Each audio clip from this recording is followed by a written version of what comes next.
Bonjour à tous. Donc, nous allons débuter ce webinaire d'une heure sur le sujet de la diminution des plastiques à travers les achats publics. Je vais vous rappeler simplement les règles du jeu pour que cette heure se passe le plus fluidement possible. Voilà, vous devez être habitués maintenant, mais donc on vous invite pendant l'heure de présentation à utiliser le fil de discussion pour poser toutes vos questions. On a une heure à passer ensemble. Ce qu'on vous propose, c'est de dérouler notre présentation avec ma collègue et puis nous traiterons les questions-réponses. N'hésitez pas à les noter dans le fil de discussion tout au long de l'heure. On les reprendra à la fin du webinaire. Je vous rappelle également que le webinaire est enregistré ainsi que le fil de discussion. Nous mettrons évidemment en ligne, comme c'est le cas pour chacun de nos événements, tous les éléments, que ce soit le PowerPoint, le replay de la vidéo et potentiellement des documents complémentaires si nécessaire à la suite de l'événement.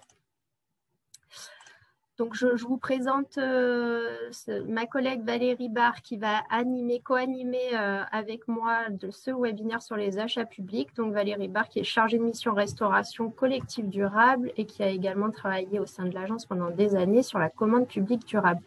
Nous sommes accompagnés également de Maxime Timmers qui est stagiaire au sein de la mission plastique. Voilà, et qui gérera le chat pendant cette heure. Bonjour à tous.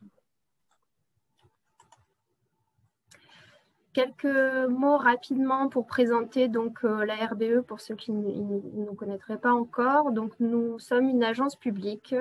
Nous existons depuis plus de 40 ans. Notre objectif, notre vocation, c'est d'aider les territoires à mettre en œuvre la transition écologique à l'échelle de la région Provence-Alpes-Côte d'Azur. Nous sommes également l'opérateur principal et l'animateur du collectif régional biodiversité et son comité de financeurs. On intervient auprès de vous à travers 4 axes principaux d'intervention. Donc, on vous accompagne à travers divers dispositifs. On essaye de vous informer, de vous former sur des sujets spécifiques. On valorise également les initiatives exemplaires et nous animons des réseaux, notamment les réseaux des gestionnaires d'espaces naturels et des syndicats de rivières de la région. Si vous souhaitez en savoir plus, n'hésitez pas. Nous avons notre site internet dont vous avez le lien directement sur la diapo. Donc, sachez que ce webinaire dédié à la diminution des pollutions plastiques à travers les achats publics est la clôture d'un cycle de webinaires que la RBE propose maintenant depuis le début de cette année 2021. Donc, nous avons proposé lors des pauses déjeuner depuis le 26 janvier 6 thématiques différentes dans le cadre de ces webinaires, 1 heure pour comprendre et agir.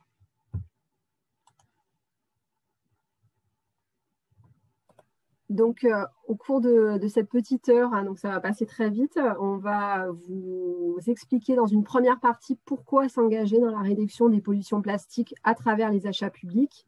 Donc, à la fois les enjeux des pollutions plastiques, mais aussi la mission d'animation régionale zéro déchet plastique menée par la RBE et les enjeux de l'achat public et les actualités réglementaires liées à ce sujet qui sont très nombreuses actuellement. Et puis, dans une seconde partie, nous vous donnerons des clés en fait, pour pouvoir réduire les pollutions plastiques à travers vos achats publics. Donc, on parlera des préalables à la rédaction des marchés, donc tout ce qu'on doit faire avant de rédiger les marchés. Et puis, on vous donnera aussi des éléments sur les modalités de rédaction des marchés. Et enfin, pour finir, nous essaierons de répondre à vos questions. Si nous n'avons pas le temps de répondre à toutes vos questions, nous le ferons de toute façon dans un second temps. Donc, n'hésitez pas, encore une fois, à poser toutes vos questions sur le fil de discussion.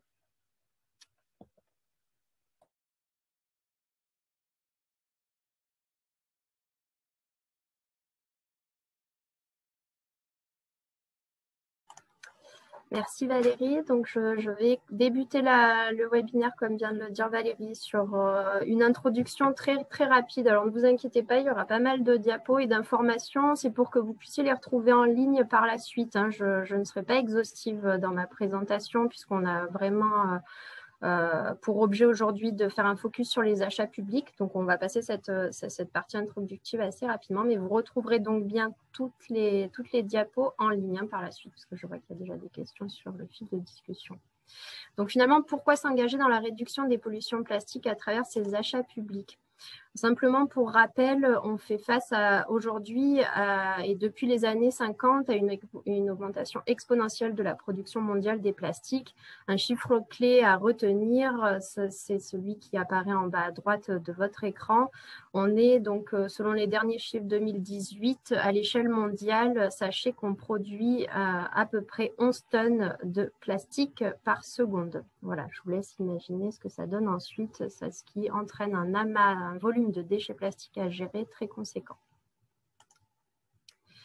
La caractéristique centrale de cette production mondiale de plastique, c'est qu'elle est en majorité, à minima à 50% dédiée à de l'usage unique. C'est une particularité qu'on symbolise souvent par l'usage que nous avons au quotidien des sacs plastiques. On estime qu'il est produit à peu près en une seconde, qu'il est utilisé en moyenne seulement 20 minutes. Et lorsque malheureusement il se retrouve parfois dans la nature, il peut mettre plus d'un siècle à se dégrader. Ces plastiques qui se retrouvent dans nos milieux naturels, dans nos mers et nos océans, ont différents types d'impacts. Il faut savoir, d'ores et déjà, un chiffre important à retenir également, c'est que la grande majorité, 80% des déchets plastiques qui sont aujourd'hui dans nos mers et nos océans, proviennent de nos terres. Ces plastiques envahissent aujourd'hui la totalité de nos océans et de nos mers à l'échelle mondiale. Cette présence de pollution plastique dans nos milieux naturels a des impacts maintenant bien connus sur des centaines d'espèces à travers le monde. On les compte, donc vous pouvez le voir, à plusieurs centaines d'espèces qui sont notamment victimes d'ingestion du plastique, donc qui confondent le plastique avec des méduses, c'est notamment le cas pour certaines espèces de tortues. Vous avez des espèces également qui sont étranglées par les plastiques qui voguent en mer. Vous avez également des habitats qui sont recouverts et asphyxiés. Et puis un impact un petit peu moins connu, c'est la capacité des plastiques, un petit peu comme des radeaux flottants qui véhiculent des bactéries ou des espèces envahissantes d'un milieu à un autre. Ces pollutions plastiques impactent également notre santé. Voilà, vous l'avez sûrement également tous lu dans les journaux ces derniers mois. Une dernière étude publiée en 2019 démontre que nous ingérons tous des microplastiques, mais également les additifs qui sont utilisés sur ces matières pour leur donner leurs caractéristiques techniques. Enfin, une information importante, c'est l'impact qu'ont ces pollutions plastiques et plus généralement les dépôts sauvages sur nos finances publiques, puisqu'un dernier rapport de l'ADEME datant de février 2019 estime à 5 € le coût moyen annuel par habitant que dépensent les collectivités qui sont impactées par les dépôts sauvages. Pour faire face à ces impacts, à cette problématique massive des pollutions plastiques, la RBE a été missionnée depuis le mois d'avril 2019 sur une mission régionale dédiée. La région Sud nous a confié depuis le mois d'avril 2019 l'animation de sa charte régionale zéro déchet plastique. Et depuis le mois de septembre 2020, l'ADEME et le ministère de la Transition écologique nous ont également confié leur charte nationale plage sans déchets plastiques. L'Office français de la biodiversité également nous soutient dans cette mission pour pouvoir déployer une animation au service notamment des collectivités. Dans le cadre de cette mission régionale, on vous incite à vous engager dans 3 types d'actions, des actions de sensibilisation, des actions de diminution de l'usage des plastiques et des actions de gestion et de valorisation des déchets.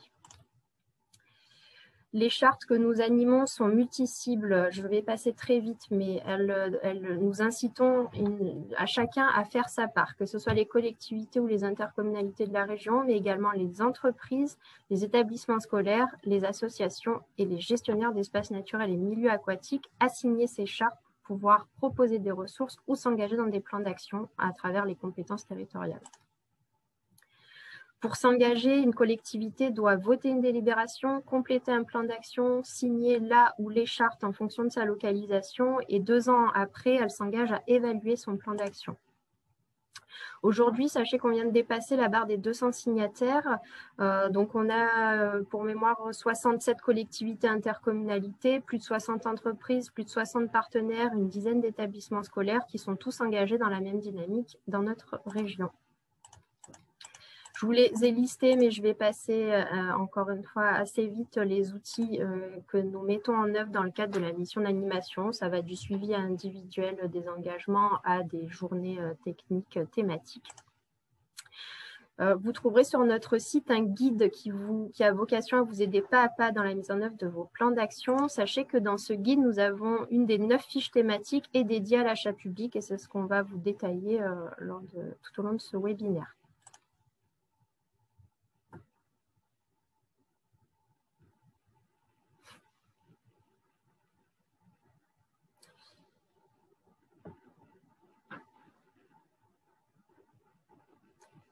On vous propose donc maintenant de vous présenter les enjeux et surtout les actualités réglementaires relatives aux achats publics en lien avec les plastiques, puisque vous n'êtes pas sans savoir, j'imagine que nous avons en ce moment une actualité réglementaire riche sur le sujet. L'Agence régionale pour la biodiversité et l'environnement s'intéresse à la commande publique, au levier de la commande publique depuis 2006. En fait, c'est la date au cours de laquelle le code, à l'époque, le code des marchés publics, avait intégré la nécessité d'intégrer les principes de développement durable dès la définition des besoins. Donc, à partir de là, c'est vrai que c'est quelque chose qui nous a vraiment intéressés, où on s'est dit qu'on avait quelque chose à travailler en fait avec les collectivités locales.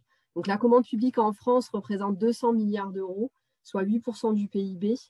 En région, la commande publique des collectivités et des EPCI représente autour de 4 milliards d'euros, soit à peu près 800 euros par an et par habitant. Donc, c'est là où on voit vraiment le levier de la commande publique. Le code de la commande publique, donc, qui est en vigueur depuis le 1er avril 2019, donc sa dernière version, prend en compte le développement durable de façon encore plus importante que le code des marchés publics de 2006. Donc là, il intègre le développement durable à toutes les étapes du processus d'achat, mais aussi à toutes les étapes du cycle de vie des produits. Donc, on doit vraiment prendre en compte toutes ces étapes-là et avoir aussi une approche en coût global. Donc, la commande publique vraiment constitue un vrai levier de transition écologique, donc à la fois en faveur de la santé, de l'environnement, de la biodiversité, la lutte contre les inégalités, donc là vraiment en termes de développement durable, mais aussi évidemment pour lutter efficacement contre les pollutions plastiques. Donc, et cela tout en favorisant une réponse plus efficace aux besoins, puisqu'on va s'interroger vraiment bien en amont de l'achat pour mieux répondre aux besoins des usagers et des utilisateurs de ce que l'on peut acheter. Du coup, je te laisse présenter l'actualité réglementaire. En effet, du coup, je vais vous présenter sur la dizaine de minutes qui suit l'actualité réglementaire sur le sujet, donc des achats publics en lien avec les enjeux relatifs aux pollutions plastiques. Un premier élément qui me semble intéressant, sachez que vous retrouverez dans l'article L541-10-5 du Code de l'environnement toutes les interdictions en vigueur ou à venir concernant les produits en matière plastique à usage unique et leur interdiction d'usage. Voilà, il y a de nombreuses lois en fait qui se sont succédées et qui ont petit à petit interdit certains usages uniques en plastique. Vous retrouverez tous les éléments dans cet article du Code de l'environnement. À l'échelle nationale, un des documents cadres sur ce sujet est le plan national biodiversité, dans lequel est intégré l'objectif zéro plastique rejeté en mer d'ici 2025. À l'échelle régionale également, nous avons donc la région Sud Provence-Alpes-Côte d'Azur s'est engagée dans un plan ambitieux de lutte contre les pollutions plastiques et a notamment intégré dans son plan régional de prévention et de gestion des déchets, donc en tant qu'objectif opposable, le zéro plastique en 2030 en stockage et dans la nature. Voilà, donc ça c'est le cadre vraiment général au niveau réglementaire dans notre région. La loi Egalim, que vous devez être nombreux également à connaître, qui date donc du 30 octobre 2018, vous invite en tant que collectivité à supprimer notamment tout ce qui est contenant alimentaire, de cuisson, de réchauffe et de service en matière plastique. Donc, vous avez pour les collectivités, donc d'ici janvier 2025, pardon. Pour les collectivités, par contre, de moins de 2000 habitants, vous avez jusqu'au 1er janvier 2028 pour mettre en œuvre cette interdiction. Voilà, vous avez également dans cette loi la fin de l'utilisation des bouteilles d'eau plate en plastique dans la restauration collective et depuis le 1er janvier 2020, la fin de la mise à disposition de certains produits en plastique à usage unique, comme je vous l'ai dit. Toutes ces interdictions-là, vous le retrouvez dans l'article du Code de l'environnement que je vous ai cité plus haut. Dernière loi en date votée, c'est la loi du 10 février 2020 relative à la lutte contre le gaspillage et l'économie circulaire, dite loi AGEC. Vous avez différents articles qui vous impactent directement, notamment l'article 77 qui prévoit qu'à compter du 1er janvier 2022, les établissements recevant du public devront s'équiper d'au moins une fontaine d'eau potable accessible au public raccordée au réseau d'eau potable.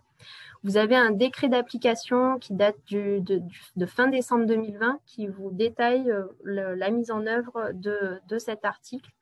Notamment, il identifie les ERP qui sont concernés. Donc, il s'agit bien des ERP publics et privés qui ont une capacité d'accueil supérieure à 300 personnes. L'État vous demande d'installer une fontaine à eau par tranche de 300 personnes d'accueil. Les fontaines à eau potable également sont bien précisées, c'est-à-dire que vous pouvez tout à fait mettre à disposition un robinet d'eau. L'important est qu'il permette le remplissage d'un récipient pour boisson. Toute ERP qui ne respectera pas cette obligation risquera une amende à hauteur de 1 500 €. Et il est rappelé par contre que les parcs et jardins qui, eux, sont en fait ne sont pas des établissements recevant du public, mais des installations ouvertes au public, ne seraient a priori pas soumis à cette obligation.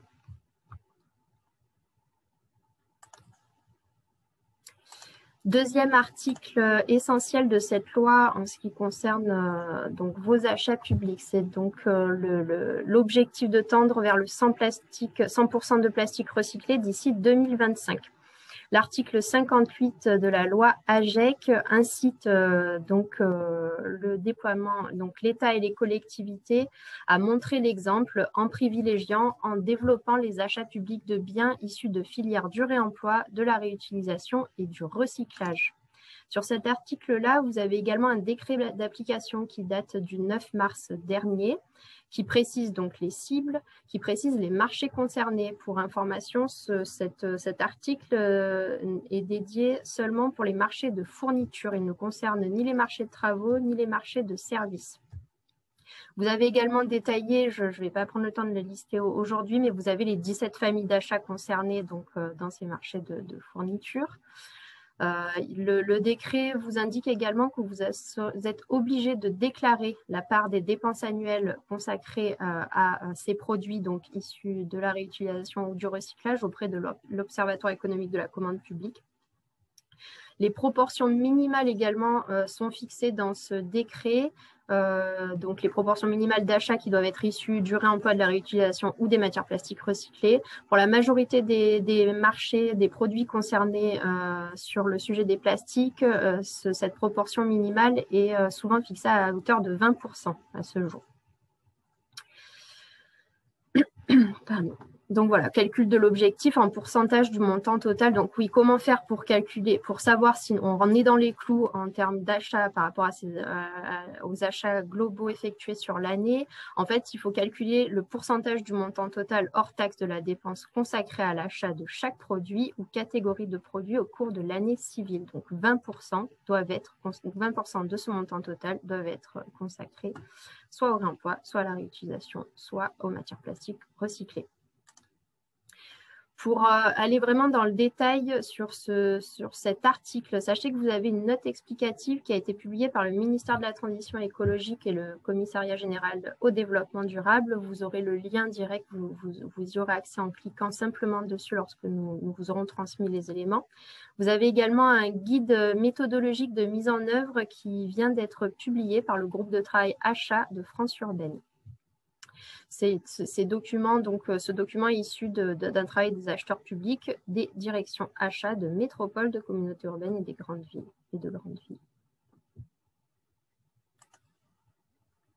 En discussion, par contre, attention, là, je vous ai noté, donc pour finir sur cette actualité réglementaire, les discussions en cours, c'est-à-dire que la loi n'est pas encore définitivement votée. La navette parlementaire est en cours entre l'Assemblée nationale et le Sénat, mais sachez que pour le projet de loi climat et résilience, nous avons dans son article 15 contient des informations qui tendraient à rendre obligatoire la prise en compte des aspects environnementaux des travaux, services ou fournitures achetées dans les marchés publics. Donc là, comme vous pouvez le voir, il s'agira donc de pratiquement l'ensemble des marchés, hein, pas seulement des fournitures comme c'est le cas dans la loi AGEC. Il s'agira de l'ensemble des marchés. Il contient 2 mesures phares qui concernent notre sujet. Donc, ces mesures devraient imposer aux acheteurs de prévoir des conditions d'exécution qui prennent en compte la performance environnementale et une obligation à prendre en compte également la valeur écologique des offres pour attribuer le marché. Je vous ai mis quelques petits questionnements, hein, puisque en effet, donc la loi n'est pas votée, le décret non plus, le décret d'application non plus. Il faudra voir au niveau des exigences du choix de l'offre économiquement la plus avantageuse, ce qui est indiqué dans le décret, comment on pourra répondre aux exigences à la fois du Code des marchés publics et de ces nouveaux objectifs. Et également, il n'est pas question à ce jour de pondération de critères favorables aux critères environnementaux. Voilà, on imagine qu'il y aura des détails qui seront donnés dans le décret d'application.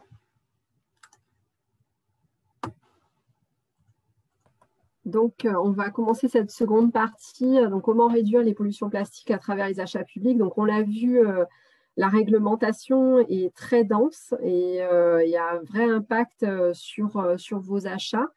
Ce qui sera important, c'est de veiller aussi aux guides qui vont pouvoir sortir, car j'imagine que, j'espère en tout cas qu'il y aura des guides pour accompagner tous les acheteurs publics pour pouvoir réaliser ces achats en toute sécurité juridique, et puis que ce soit aussi pas trop compliqué pour vous d'analyser les offres que vous allez pouvoir recevoir. Aujourd'hui, il existe des écolabels qui vous aident, mais c'est vrai que là, ça va assez loin. Donc, tout d'abord, les 4 règles fondamentales que vous retrouvez notamment dans le guide de la RBE.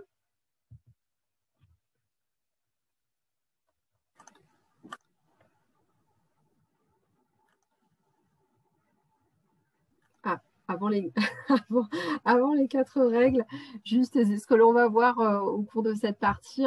On va balayer un petit peu finalement les moments au cours desquels vous allez pouvoir faciliter, en tout cas favoriser la diminution des déchets plastiques. Donc le cycle de l'achat, vous l'avez ici. Donc on part de la préparation du marché, la prise de recul que vous pouvez avoir, le diagnostic de votre fonctionnement actuel et qui va conduire à un futur achat. Donc, c'est vraiment toute la partie de définition des besoins qui est vraiment fondamentale lorsque l'on veut intégrer de façon large le développement durable et plus particulièrement travailler sur la diminution du plastique. Donc, tout ce qui est sourcing, on le verra aussi lorsque vous élaborez, lorsque vous rédigez votre dossier de consultation, vous allez pouvoir intégrer des clauses, des critères. Ensuite, vous passez votre marché, vous exécutez le contrat et là, il y a aussi une partie très importante de suivi de l'exécution du contrat pour vérifier que tout ce que vous avez pu intégrer dans vos documents de marché vont être effectivement respectés par votre prestataire ou en tout cas par le candidat que vous avez retenu. Et enfin, en 5e étape, c'est le retour d'expérience, c'est-à-dire que vous allez faire une analyse finalement de votre marché précédent pour savoir ce qui a marché, ce qui n'a pas marché. Et du coup, vous allez pouvoir préparer le nouveau marché. Donc voilà, c'est au cours de ce cycle de l'achat que vous allez pouvoir intégrer des éléments pour diminuer le plastique. Mais pour cela, il y a 4 règles fondamentales à respecter. Claire. Merci Valérie. Je vais vous présenter en quelques mots, comme l'a dit Valérie, les 4 règles que nous vous incitons à prendre en compte en amont de chaque marché public. Vous retrouverez à nouveau ces éléments dans le guide également, dont on vous a mis le lien en début de webinaire. Donc, question fondamentale qui peut paraître tout à fait logique, c'est avant d'acheter quoi que ce soit de nouveau, se reposer la question du besoin. Voilà, je prends souvent l'exemple, a-t-on vraiment besoin d'une paille pour boire? C'est un petit peu symbolique, mais il nous paraissait important de vous rappeler cette première règle fondamentale parce qu'on sait à quel point, dans le cadre de renouvellement de marché public ou dans le cadre de nouveaux marchés, vous êtes souvent très contraint par un calendrier. Pour autant, ça nous paraît essentiel de vraiment prendre le temps, même si c'est un temps court, d'identifier le besoin avant tout pour acheter quelque chose qui répond à vos besoins, et les besoins évoluent également, donc c'est toujours bien d'avoir un petit peu de temps consacré spécifiquement à cette étape-là. Deuxième règle, c'est d'essayer de supprimer avant tout les objets à usage unique tout en optimisant à la fois la durée de vie et d'usage plutôt que le coût lors des achats. Là, de la même manière, souvent, on a la question de nombreuses collectivités qui s'engagent dans des plans d'action zéro déchet plastique, qui nous posent la question, mais comment est-ce qu'on va arriver à financer ces alternatives? Ça coûte toujours plus cher, etc. Alors ça peut être vrai parfois. Sur de nombreux cas également, s'engager sur du zéro déchet plastique peut impliquer des économies financières assez substantielles. On a des communes qui s'engagent notamment sur la suppression des usages uniques dans le portage des repas des seniors, qui ont fait des économies de plusieurs milliers d'euros en passant au verre. Règle numéro 3, donc favoriser les alternatives avant tout aux matières plastiques lorsqu'elles existent. Là, je vous inciterai à faire attention, j'ai noté lorsqu'elles existent, il faut aussi faire attention à ce qu'elles soient pertinentes, c'est-à-dire que sur le sujet des pollutions plastiques et des alternatives, vous avez aujourd'hui une myriade de solutions qui vous sont proposées, mais il existe également de nombreuses fausses solutions, c'est-à-dire qui vous font croire que ce sont de bonnes alternatives, mais lorsqu'on prend compte de manière globale les impacts sur le cycle global du produit, elles peuvent s'avérer être tout aussi impactantes, voire plus impactantes que des matières plastiques que nous utilisions auparavant. Et puis, règle numéro 4, si aucune alternative au plastique n'est possible, puisqu'aujourd'hui, on est parfois sur certains segments de marché où il est vraiment difficile de faire autrement que d'acheter des matières plastiques, essayez de favoriser le plus possible les objets qui sont à base de matières plastiques recyclées, c'est-à-dire qui intègrent dans leur matière du plastique recyclé et qui sont également traitables en fin de vie recyclables. Voilà. Vous avez des communes également qui, dans leur terrain de sport, sont contraintes d'utiliser du gazon synthétique. Aujourd'hui, sachez qu'il y a une offre de gazon synthétique 100% recyclable, issu de matières plastiques recyclées. Voilà un exemple très concret sur ce sujet. Donc on l'a vu tout à l'heure, on a vu le poids que représente la commande publique. C'est l'idée aussi, en agissant par ce biais-là, c'est que vous puissiez, vous, acheteurs publics, puissiez peser sur l'offre en la faisant évoluer. En fait, c'est vraiment ça l'objectif. Donc, on répondra à vos questions tout à l'heure, mais voilà, on essaiera de vous éclairer. Sur les préalables, donc Claire en a parlé tout à l'heure, donc ça, c'est vraiment un fondamental. C'est le moment où vous allez bien identifier vos besoins, et c'est le moment aussi où vous allez pouvoir, bien en amont, avec la cartographie des achats que vous avez ou que vous pourriez réaliser, c'est un bon outil. Vous allez pouvoir identifier les marchés à enjeu. Ce sont les marchés en fait qui vont générer beaucoup de déchets plastiques. Tous les marchés ne vont pas générer de déchets plastiques à la même hauteur. Donc, du coup, autant se focaliser sur les marchés qui vont en générer le plus. Donc, on l'a vu tout à l'heure, il y a par exemple les espaces verts, il va y avoir la restauration collective. Si aujourd'hui, vous livrez par exemple vos repas à l'aide de barquettes plastiques, en plus, il y a la réglementation qui vient renforcer tout cela. Il y a les fournitures de bureaux, il peut y avoir aussi beaucoup de plastique dans les marchés de travaux. Donc là, tout ça, voilà, l'idée, c'est vraiment d'identifier les marchés à enjeu sur le sujet du plastique. Vous allez pouvoir aussi former les agents concernés, associer les usagers, les utilisateurs pour voir s'il existe des alternatives à ce que vous achetiez auparavant, et vraiment avoir une analyse approfondie et fonctionnelle avec ces agents pour bien définir vos besoins.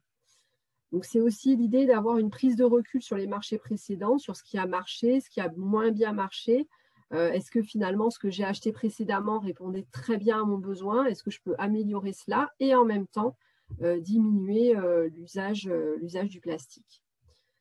Donc, pour effectuer ça, il y a une étape aussi fondamentale qui constitue un préalable à la rédaction du marché, c'est le sourcing, donc pour identifier les offres alternatives et moins impactantes. Donc, ce sourcing, il évolue sans cesse. Il évolue aussi en fonction de la réglementation et des nouvelles obligations auxquelles vous devez faire face. Donc, du coup, il ne faut vraiment pas hésiter à sans arrêt se renouveler. Et pour cela, il existe un outil, Claire. Merci Valérie.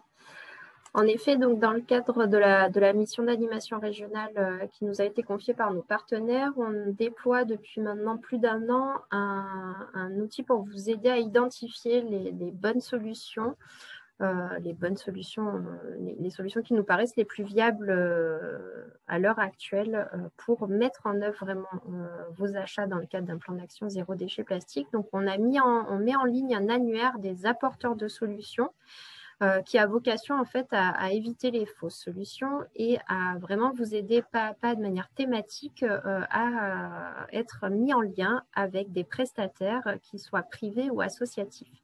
En fait, cet annuaire d'apporteurs de solutions réunit l'ensemble des signataires de la charte régionale zéro déchet plastique qui, comme je vous l'ai indiqué tout à l'heure, propose au-delà des collectivités, aux associations et aux entreprises de signer la charte régionale. Donc, seuls les acteurs signataires de cette charte sont intégrés à l'annuaire. Dans cet annuaire, donc c'est peut-être un petit peu petit, je suis désolée, mais vous les trouverez très prochainement sur le site de la RBO. On est en cours d'actualisation de sa donnée, mais dans cet annuaire, il est construit en 10 parties distinctes, dans lesquelles chacune des parties est dédiée à une thématique dans lesquelles vous retrouverez des solutions spécifiques. Cet outil est un outil qui évolue sans cesse, puisque comme je vous le disais, on y répertorie les signataires qui s'engagent petit à petit dans notre région, dans la charte régionale zéro déchet plastique. N'hésitez pas, vous êtes nombreux aujourd'hui, j'imagine que vous êtes nombreux, je l'ai vu dans vos questionnaires d'inscription, vous êtes nombreux à d'ores et déjà travailler sur vos achats dans le cadre de la thématique du zéro déchet plastique. Si vous avez des prestataires qui sont intéressants et que vous pensez qu'ils pourraient intéresser d'autres collectivités, n'hésitez pas à revenir vers nous et à nous les indiquer. S'ils n'y figurent pas, on les incitera à s'engager dans la charte régionale pour pouvoir les intégrer et qu'ils soient assez accessibles au plus grand nombre. Donc, vous retrouverez différents types de solutions. Ça va aller donc des acteurs qui proposent des outils de sensibilisation de vos différentes parties prenantes aux pollutions plastiques.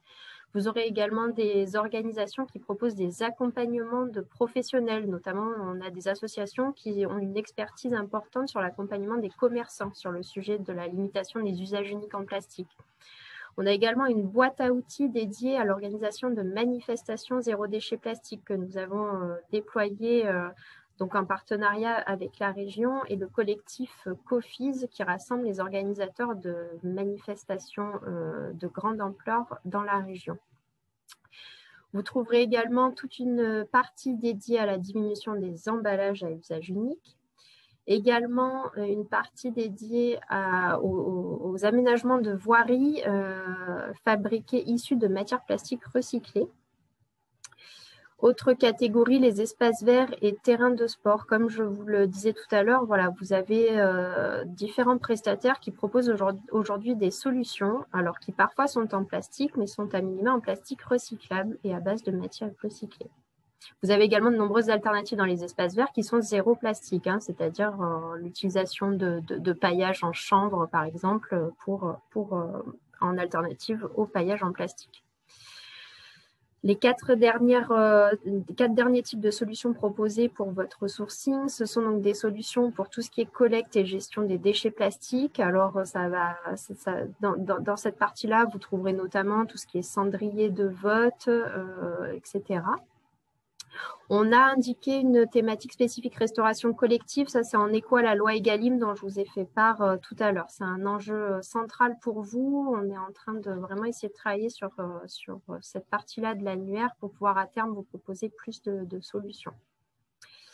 L'enjeu également sur vos réseaux d'eau.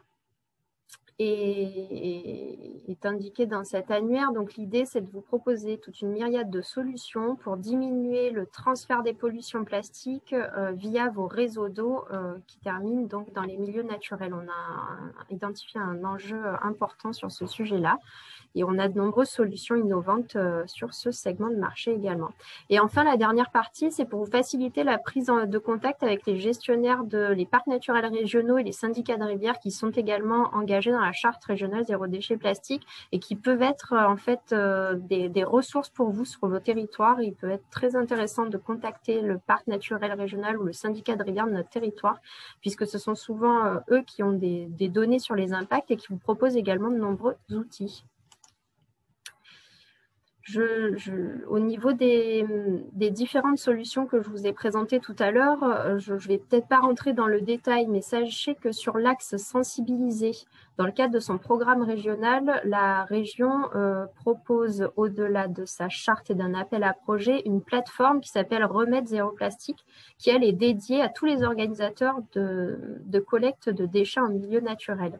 C'est une action phare que vous mettez souvent en œuvre en premier lieu quand vous vous engagez dans la charte pour sensibiliser vos acteurs, que ce soit vos scolaires, vos agents, etc. Donc, vous y trouverez de nombreuses ressources. Je vous invite n'hésitez pas à aller visiter le site internet dédié.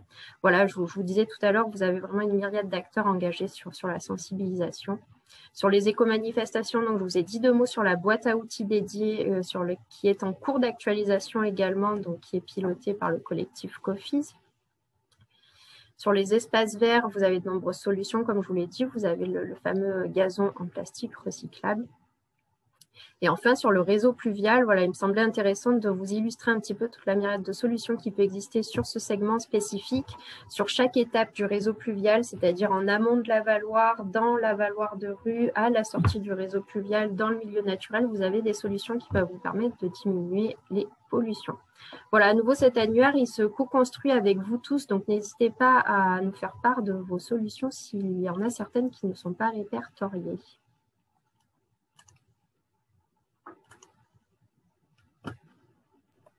Merci Claire. C'est vrai que cette étape de sourcing, vous l'avez vu, hein, elle prend du temps. Donc, c'est vrai que le facteur temps, quand on rédige les marchés, il est vraiment à prendre en compte. On ne rédige pas un marché 15 jours avant l'échéance du précédent. En fait, il y a toute cette étape de sourcing qui est importante à mettre en œuvre.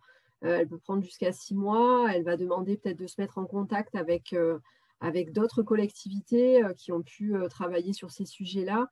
Donc voilà, donc du coup, c'est vrai que c'est quelque chose qui est vraiment fondamental et qui vous permettra d'agir sur la diminution du déchet plastique, mais pas seulement, hein. C'est quelque chose qui peut vous permettre, on l'a vu en début, de pouvoir acheter des produits qui vont mieux répondre à vos besoins. Donc du coup, avoir aussi, pourquoi pas, un impact financier positif si finalement ce que vous achetez répond davantage à vos besoins.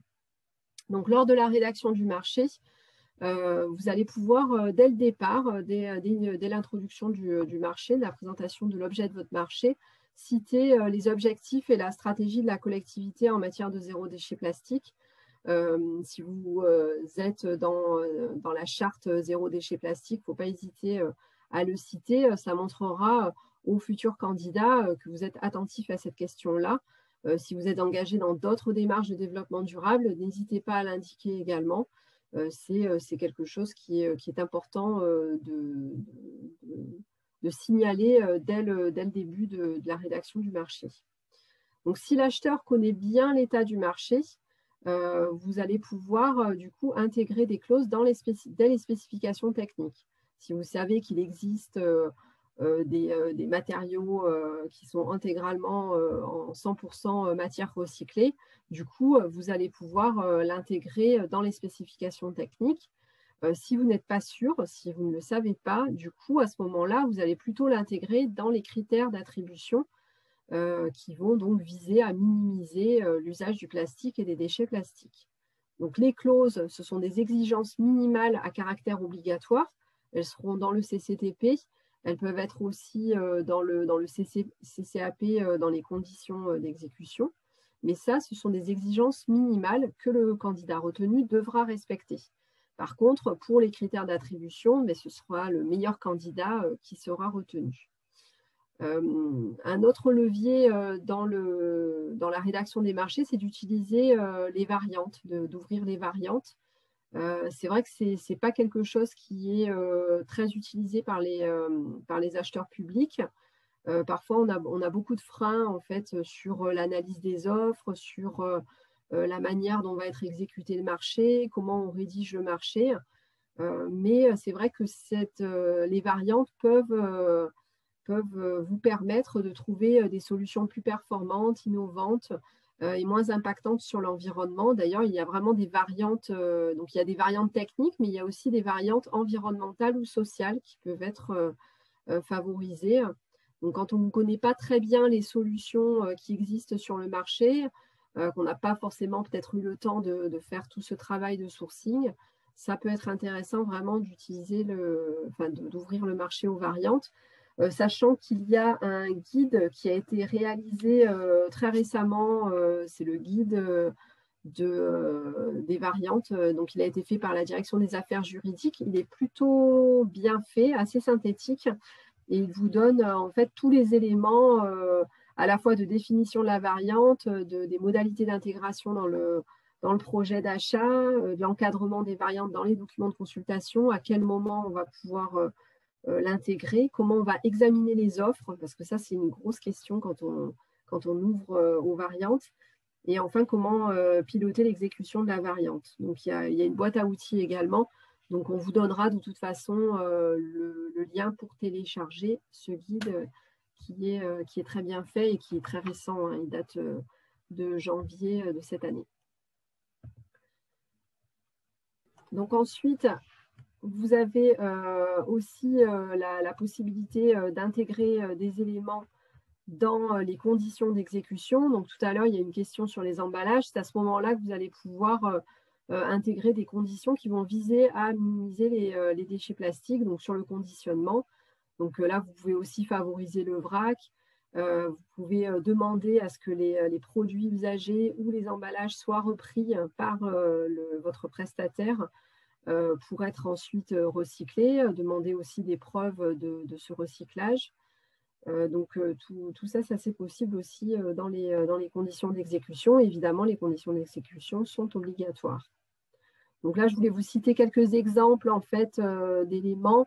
Donc, dans les spécifications techniques, vous allez pouvoir demander des produits, par exemple, qui sont plus concentrés pour éviter des emballages. Donc, ça va être valable pour les produits de nettoyage. Vous pouvez avoir aussi des produits rechargeables. Donc ça pourra être valable pour les fournitures de bureau, mais aussi également pour les produits de nettoyage. Des contenants réutilisables également, ça c'est possible aussi.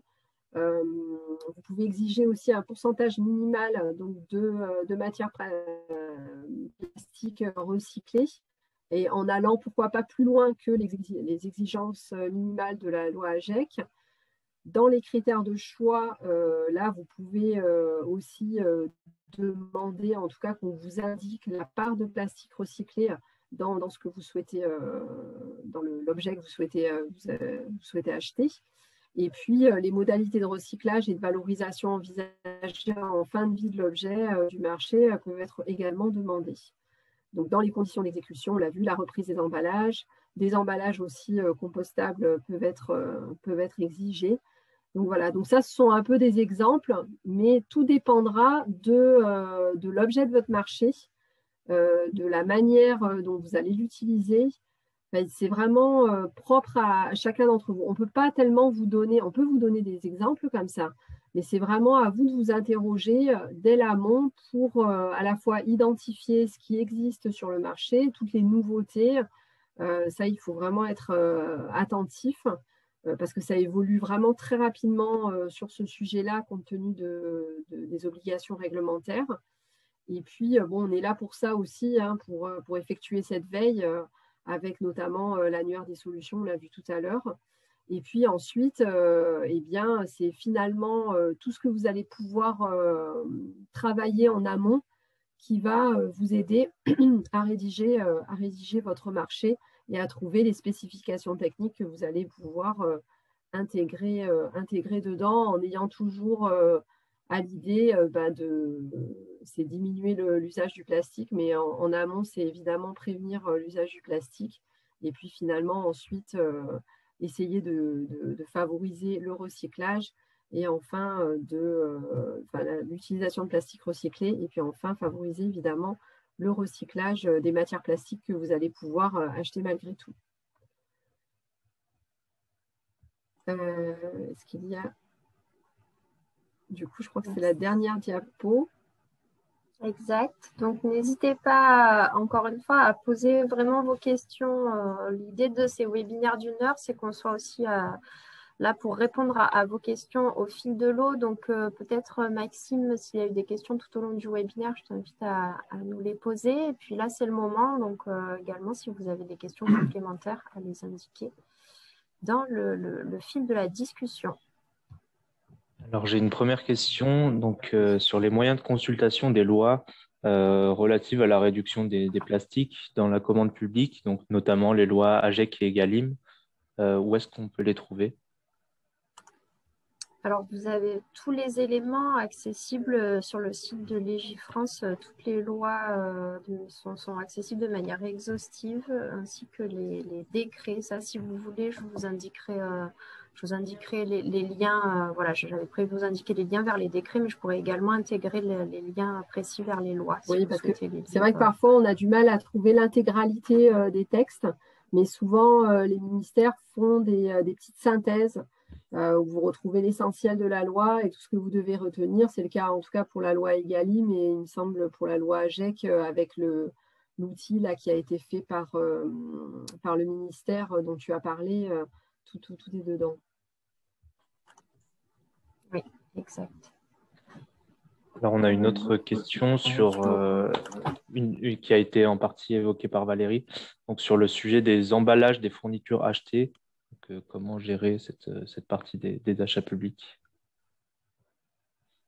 Donc sur les emballages, c'est ce que je vous ai dit tout à l'heure, hein, c'est vraiment plutôt dans les conditions d'exécution où vous allez exiger la reprise des emballages.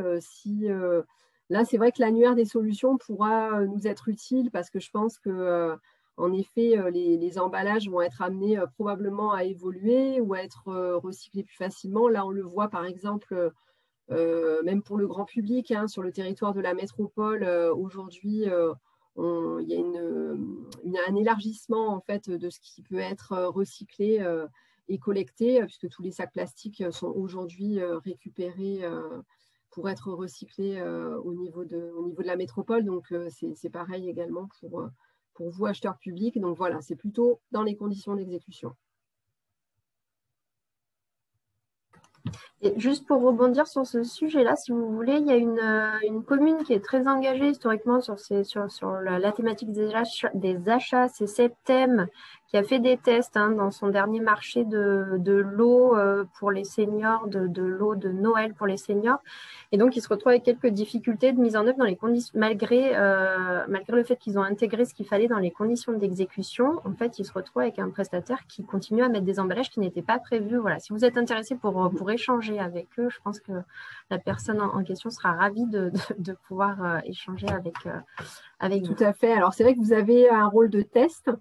Mais ce qui est sûr, c'est qu'une fois que vous avez rédigé votre marché, même s'il est parfait, vous pouvez rencontrer ensuite des difficultés pour le suivre et pour l'exécuter. Donc, cette partie-là, elle est vraiment aussi fondamentale de suivre l'exécution du marché, d'identifier les difficultés que peuvent rencontrer vos prestataires dans l'exécution du marché pour y réfléchir parfois ensemble et trouver des solutions et rédiger aussi le marché de façon différente pour le prochain et trouver des solutions aussi différentes pour le prochain marché et mieux répondre à vos besoins.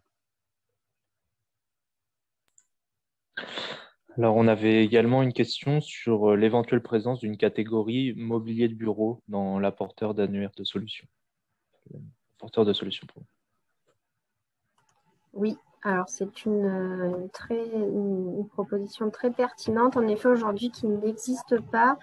Alors, c'est un sujet assez complexe à nouveau, puisque on s'est renseigné lors de la rédaction du guide dont il a été question tout au long du webinaire. En fait, on a contacté les éco-organismes qui s'occupent de la filière de collecte du mobilier. Alors, il faut savoir quelque chose que moi, je ne savais pas au départ, c'est que pratiquement tout le mobilier que nous achetons pour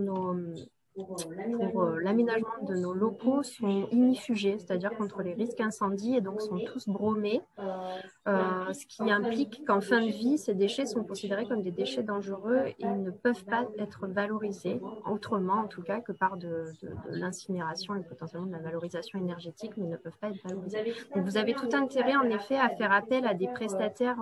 On a un prestataire, par exemple, pour tout ce qui est matériel informatique, qui propose de la location plutôt que de l'achat. En fait, ça permet d'optimiser la durée de vie, le recyclage en fin de vie, etc., puisque eux sont des spécialistes de ces produits-là. Voilà, donc moi, je vous inciterai plutôt à peut-être passer sur ce sujet. Mais en tout cas, c'est une bonne remarque. Il faudrait qu'on trouve des solutions concrètes pour le mobilier de bureau. Alors, on avait deux questions axées sur les formations spécifiques de la part de la RBE, donc notamment en matière de transition écologique, donc un peu plus large, et une autre spécifique sur la commande publique. Est-ce que c'est presté par la RBE? Alors, sur la transition écologique, alors c'est vrai qu'on peut être tout à fait amené à intervenir dans le cadre de nos missions sur la transition écologique. Bon, il y a déjà des formations qui peuvent être dispensées par le CNFPT.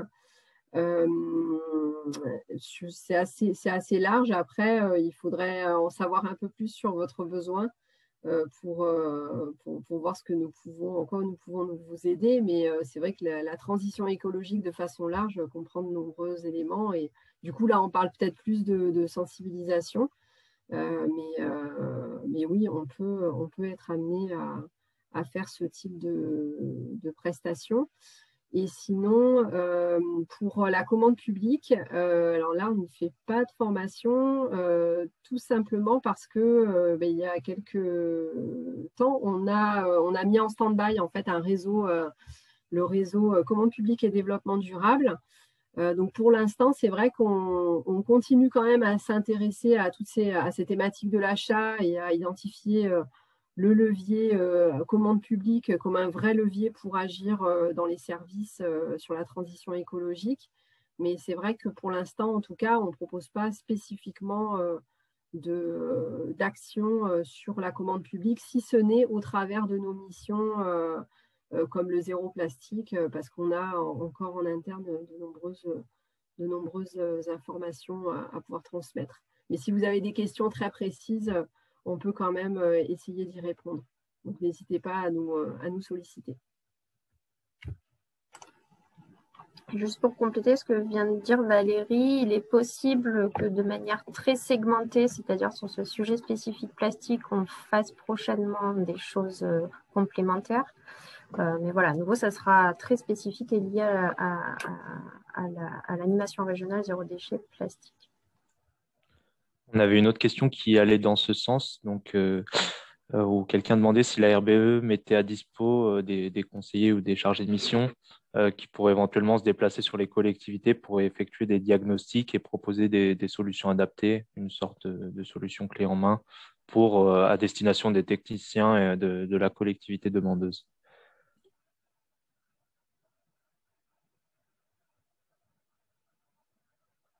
J'imagine que c'est dans le cadre du zéro plastique. Je te laisse répondre. Oui, excusez-moi, je n'arrivais pas à réactiver mon micro. Donc oui, sur le sujet spécifique du plastique, mais de manière générale, de toute façon, clairement, on propose souvent plutôt des outils d'accompagnement que nous nommons comme des outils collectifs, c'est-à-dire que c'est un peu l'idée du guide, par exemple, que nous diffusons depuis quelques mois maintenant. Malheureusement, on n'a pas forcément toujours les moyens de faire des accompagnements individualisés.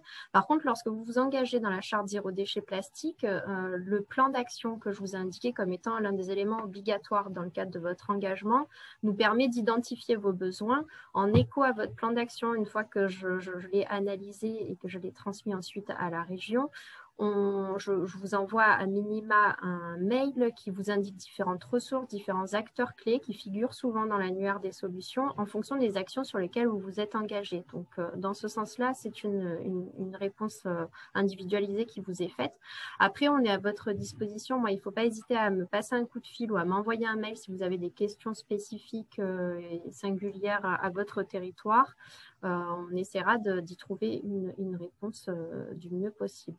Voilà. Après, parfois, on fait des choses particulières sur certains territoires. Là, il y a peu de temps, donc on a fait sur le sujet des achats publics et du zéro déchet plastique une demi-journée, comme on le fait là ensemble d'une heure, mais une demi-journée qui a duré 3h30 avec les acheteurs publics de la métropole de Nice. Voilà. Parfois, sur certains territoires, on met en œuvre des actions ciblées. Mais en règle générale, en tout cas, pour pouvoir diffuser au plus grand nombre, on essaie vraiment de faire des outils, de déployer des outils qui répondent de manière collective. Donc, juste pour compléter par rapport à Septem-les-Vallons, parce qu'il y avait une personne qui demandait les coordonnées. Donc, en plus, nous avons Laure Clément parmi les personnes présentes. Donc, c'est Laure Clément que vous pourrez contacter. Éventuellement, si elle en est d'accord, on pourra transmettre ses coordonnées. Et d'ailleurs, elle indique dans le fil de discussion qu'elle souhaite relancer le marché des colis des seniors sans plastique. Voilà, donc si les fournitures livrées ne sont pas identiques aux échantillons et à ce que vous avez demandé dans les spécifications techniques et les conditions d'exécution de votre marché, normalement, vous pouvez prévoir des pénalités, je pense. Oui. Il faut les indiquer, mais oui. Il y avait aussi des éléments sur la région sud aussi proposait une analyse détaillée de la loi AGEC, donc avec un lien de téléchargement que nous allons pouvoir récupérer et on le rajoutera peut-être dans le diaporama. Merci. C'est une question pour Claire. Est-ce que tu aurais le nom de la personne dont tu as signalé le nom à la mairie de Septem? Oui, du coup, c'est ce que vient de dire Valérie. Donc, ouais. c'est Okay, Madame pardon. Clément qui est parmi nous. Voilà. Marche. Pour l'annuaire, je vois que quelqu'un demande où est l'annuaire des apporteurs de solutions. On pourra vous indiquer dans le mail qu'on vous transmettra par la suite le lien. Voilà, attention par contre, là il est en cours d'actualisation, donc vous trouverez une information non exhaustive, mais on y travaille, là il va être finalisé, l'actualisation est bientôt terminée, donc vous aurez bientôt en ligne. Donc, il s'agit de plus de 100 acteurs, signataires, plus de 120 acteurs qui seront intégrés dans cet annuaire, qui seront accessibles sur le site en direct de la RBE.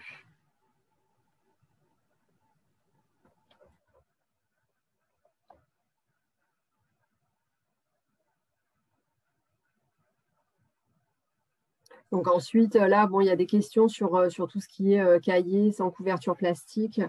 Bon, ça existe. On a aussi des cahiers qui peuvent être certifiés aussi. Il y a tout ce qui est écolabel aussi qui peuvent être intéressants d'utiliser pour tout ce qui est fourniture de bureau.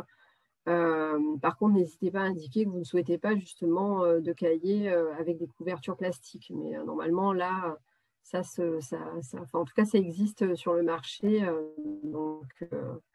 Donc, normalement, il ne devrait pas y avoir trop de soucis. Oui, il y a une question sur les solutions viables en PACA sur le recyclage et la valorisation des mégots de cigarettes. Oui, alors sur ce sujet-là, on travaille avec un acteur associatif qui s'appelle Recyclope. Je vous inviterai à, pour le coup, aller sur le lien de l'annuaire qui vous sera indiqué à la suite du webinaire. Vous aurez différentes solutions qui vous seront proposées.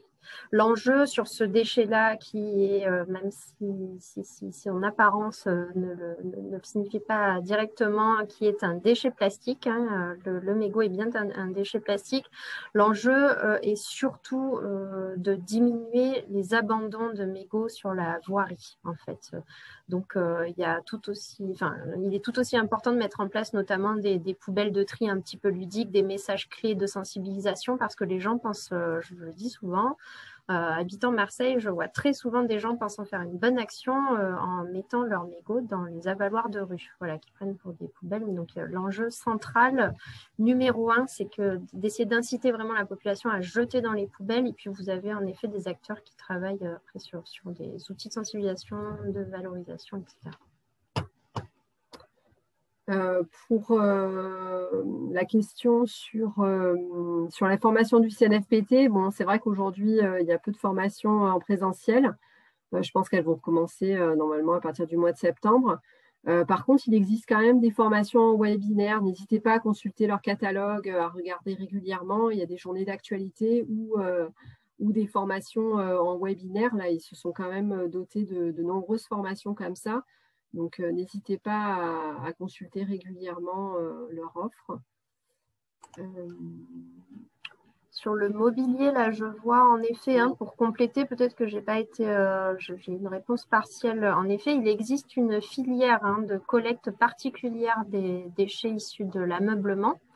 Voilà. Par contre, il est important de savoir que l'objectif numéro 1 sur ce sujet-là, c'est avant tout d'essayer de diminuer le volume de déchets produits parce que, comme je vous le disais, ces acteurs, qui sont plusieurs en France, il me semble qu'ils sont 3 en charge de cette collecte et de la valorisation, sont amenés souvent à ne pas pouvoir valoriser ces mobiliers qui sont traités pour lutter contre la propagation des incendies dans les administrations. Mais en effet, il y a une filière en place.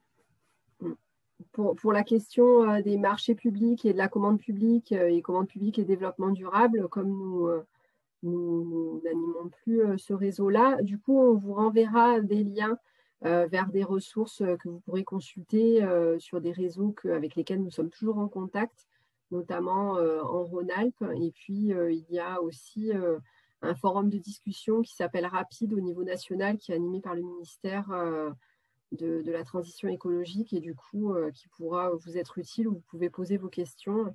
Et finalement, tout le monde peut y répondre, en tout cas les acheteurs qui sont inscrits. Donc, ça pourra peut-être répondre à vos questions. On vous l'indiquera dans un second temps. Pour les quelques questions particulières qui sont en recherche de DCE ou en tout cas d'exemples très concrets sur des segments particuliers, je vous incite vraiment à vous engager dans l'une ou les 2 chartes qu'on propose parce qu'en fait, typiquement, ce sont des questions que vous pourrez poser très prochainement dans le réseau des référents techniques. Quand vous vous engagez dans les chartes, vous devrez indiquer un référent technique et là, prochainement, on va mettre en place vraiment un listing collectif qui permettra qu'on puisse discuter ensemble parce que souvent, vous me contactez, on discute de manière individuelle, je trouve des réponses à vos questions.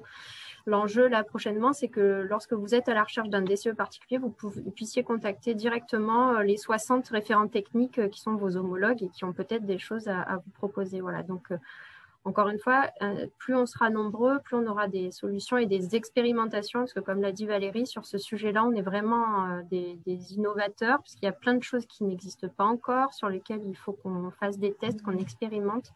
Et c'est vraiment en profitant des expériences de chacun qu'on pourra éviter ces fameuses fausses solutions le plus possible. Il y a peut-être une dernière question sur le matériel informatique, parce que je crois que tu t'es intéressée à cette question-là, Claire. Oui, c'est exact. Oui, c'est exact. Le matériel informatique, tout comme l'ameublement, ça c'est aussi quelque chose que je ne savais pas, est ignifugé de la même manière, donc bromé, donc difficilement les plastiques qui sont intégrés dans ces matériaux informatiques sont pas très valorisables. Par contre, je vous incite vraiment sur ce segment à utiliser le concept de l'économie de la fonctionnalité, c'est-à-dire faire appel à un prestataire qui vous propose de la location de matériel et qui sera lui en charge du coup de la gestion des déchets en fin de vie. Son activité, lui, son intérêt, c'est vraiment d'augmenter la durée d'usage et de performance de ces outils. Et donc, vous aurez vraiment un service optimisé dans le cadre d'une location plutôt que d'un achat. Alors après, on a de nombreuses questions là qu'on se posait dernièrement avec Valérie sur ce sujet, à savoir, on sait que ça fait passer, ça change de ligne dans vos dépenses publiques, c'est-à-dire que vous allez passer des achats informatiques de vos investissements à du fonctionnement de la location. Je ne sais pas quel impact, est-ce que c'est un frein pour vous ou pas? Est-ce que dans le cadre de la loi qui est prévue, qui vous incite à consommer à hauteur de 20% à peu près de la matière plastique recyclée, est-ce que si vous faites appel à un prestataire de location qui, lui, va derrière gérer son matériel, est-ce que ça c'est pris en compte dans les objectifs globaux ou pas? Tout ça, voilà, c'est des questions qu'on se pose, mais en tout cas, on vous incite pour ce matériel informatique à louer plutôt qu'à acheter. Il y a une question sur les barquettes en fibre de cellulose pour la restauration collective. Est-ce qu'elles font partie des fausses solutions? On a des petits éléments de réponse Alors, vas-y, Valérie, dans le guide. C'est pas une très bonne solution, on va dire. Hein. C'est le rapport de la Commission nationale de l'alimentation donc a réalisé un rapport en fait sur justement l'usage du plastique en restauration collective. Et il s'avère que tout ce qui est finalement toutes les solutions jetables contiennent en partie, et alternatives à la barquette plastique, contiennent une partie de film plastique à l'intérieur pour isoler la barquette en cellulose de l'aliment. Et du coup, ça serait pas une bonne solution. L'idéal, en tout cas, qui est recommandé par le CNA, ce sont les solutions durables de type verre ou inox. Donc là, on est vraiment très attentif à tout ce qui se passe à la fois au niveau des réseaux comme Agores, mais aussi au niveau national avec ce qui est fait avec le CIRESCO en Île-de-France. Donc, on regarde vraiment attentivement tout ce qui se fait pour vous donner des informations en direct, sachant que je pense qu'il ne faut pas trop se précipiter dans l'une ou l'autre solution là pour le moment. Il ne faut pas non plus être attentiste, mais c'est vrai qu'il faut pas se précipiter en tout cas sur les barquettes, notamment en fibre de cellulose ou compostables, que l'on ne composte pas d'ailleurs, parce qu'on n'a pas forcément la filière derrière pour composter ces barquettes. Donc voilà, en fait, il faut être assez prudent et faire un état des lieux de toutes les solutions existantes. Et sur ce sujet central actuellement pour vous tous de la restauration collective, sachez qu'on en a plusieurs collectivités qui travaillent dans le cadre en partenariat avec Valérie en ce moment et ou dans le cadre de la mission Zéro déchet plastique. On a plusieurs territoires qui sont en cours de mise en place de systèmes avec des barquettes réutilisables en inox notamment. Donc si vous souhaitez en savoir plus sur ce sujet-là, voilà, on sait que c'est vraiment un enjeu central pour vous en ce moment, ces réflexions-là. Donc, n'hésitez pas. Et évidemment, sont prises en... Non, mais c'est juste pour dire que, en tout cas, ceux qui testent toutes ces solutions, que ce soit le verre, l'inox ou d'autres choses sur les barquettes également, évidemment, les troubles musculo-squelettiques sont pris en compte. Je sais que le CNFPT il travaille aussi dans le cadre de ces formations parce qu'il y a pas mal de collectivités qui repassent à l'inox ou au verre et qui peuvent être confrontés à ces TMS. Donc oui, en tout cas, c'est quelque chose qui n'est pas oublié. Le verre. Ouais, il y a beaucoup de questions. Je pense qu'on ne va pas tarder à clôturer, parce que normalement, c'était jusqu'à 14 heures, mais c'est intéressant. N'hésitez pas à nous transmettre vos questions, même après le webinaire.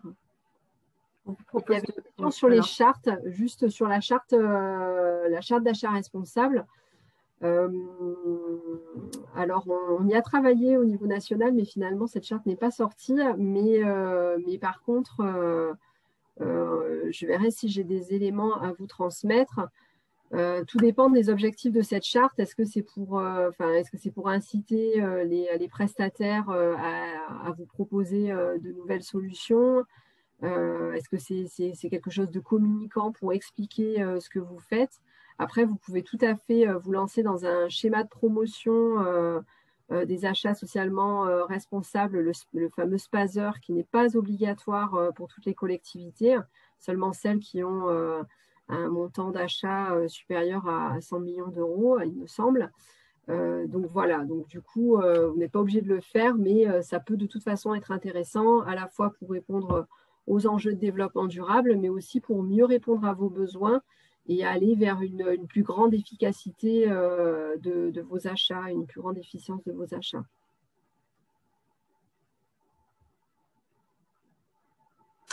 Je vois vraiment de nombreuses questions sur la restauration collective, hein. On sait que c'est vraiment un sujet central pour vous.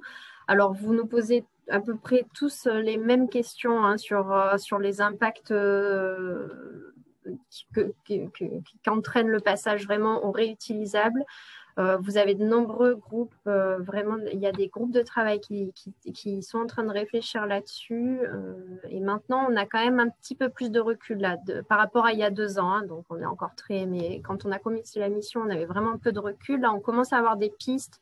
Il y a pas mal d'aménagements possibles, notamment pour que ce passage au réutilisable se prenne en compte et soit aussi qualitatif pour les personnels qui travaillent au quotidien. Hein. Évidemment, l'idée, c'est de mettre en œuvre des solutions viables à long terme. Ce n'est pas simplement de prendre un seul critère. Il y a des solutions qui se dessinent là petit à petit. Alors, ça va sûrement prendre du temps parce que ça nécessitera aussi peut-être des solutions collectives à mettre en place sur nos territoires, nos régions, peut-être mutualiser des choses, être un petit peu innovant, peut-être passer sur de la location plutôt que sur de l'achat, enfin, etc. Il y a pas mal de choses qui sont expérimentées actuellement. Voilà, sur ce sujet-là, je pense qu'il y aurait matière à ce qu'on en discute plus longuement, mais là, on risque de vraiment digresser sur le sujet initial d'aujourd'hui. En tout cas, bon, on sait pertinemment que c'est un enjeu pour vous central. Donc, on y travaille avec Valérie en ce moment-là. Voilà. Claire, est-ce que tu aurais simplement le nom d'une collectivité qui utilise donc l'inox ou le verre? Je sais que notamment pour le portage des repas pour les seniors, ça existe sur la région. Oui, on a donc c'est ce dont je vous parlais tout à l'heure. Très rapidement, on a une petite commune dans les Hautes-Alpes, Chorges, qui a mis en place ce genre de solution. On a d'autres communes également. Ça, c'est typiquement, n'hésitez pas à m'envoyer un petit mail quand vous avez des besoins spécifiques sur ce sujet. Je peux regarder parmi les 67 collectivités engagées. Souvent, il y a toujours l'une d'entre elles ou plusieurs qui mènent des actions qui peuvent vous inspirer. Donc, il ne faut pas hésiter à revenir vers nous. Sur l'inox, il y a des collectivités qui ont choisi aussi de ne pas abandonner et de rester sur l'inox depuis toujours. Donc bon, je pense qu'elles ont aussi, elles auront probablement des choses aussi à transmettre aux collectivités qui veulent revenir à l'inox, parce qu'elles ont peut-être développé des modalités de travail justement pour limiter les TMS, parfois avec des plats plus petits. Enfin, il y a des solutions qui peuvent avoir lieu. Sur le verre, je crois que ça va être expérimenté au niveau du CIRESCO, il me semble. Donc là, pareil, à suivre, on vous tient informé. Sur l'inox, il y a aussi il y a la commune de Strasbourg qui était une des premières à revenir à l'inox.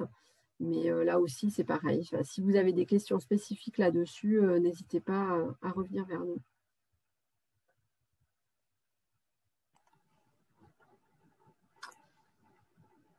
Je vous propose donc qu'on clôture le webinaire, si ça vous va. De toute façon, ne vous inquiétez pas, on aura en historique toutes les questions, donc on les reprendra pour celles auxquelles on n'a pas encore répondu. Pour rappel, encore une fois, vous retrouverez tous les éléments, le replay, la présentation en ligne sur notre site internet. On vous enverra un petit mail avec les différents éléments, notamment le rapport que vous a indiqué Valérie tout à l'heure, etc. Donc voilà, en espérant avoir répondu à vos attentes, on vous remercie à nouveau d'avoir été si nombreux sur ce sujet et on vous souhaite une bonne fin de journée. Merci à vous, bonne journée, au revoir. Au revoir.